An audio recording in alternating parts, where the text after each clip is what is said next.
دیارە لە حکوومەتی ناوەند یاسایەک دەرچووە کە ئەیش بۆ دامەزراندنی سێیەکەمەکان دوای دەرچوونیان لە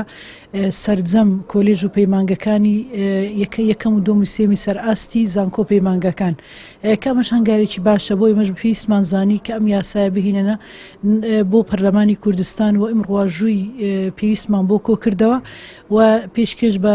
کاروباری پەرلەمانمان کرد بۆ ئەوی ئەم یاسایە ئینفاز بکرێت و بەرقرار بکرێت لە هەرێمی کوردستان. دیارە سێیەکەمەکانی سەرجەم زانکۆ پەیمانگەکان کە وەکو سامانێکی نیشتیمانی و نەتەوەیی ماوەیەکی زۆر چاوەڕێ دەکەن و زۆر بێتاقەت و نیگەران دەکرێن ئەو توانا و لێهاتوویی کە هەیەە وەکو بەفر دەتاوێنەوە کە ئەمەش بەڕاستی جێگای نیگەرانی و بێتاقەتی ئێمەشە. بۆی ئێمە ئەو هەنگاومان هاوێژ بۆ ئەوی ڕاستەوخۆ دوای دەرچوونیان لە زانکۆ سێیەکەمەکان دامەزرێن ساڵانە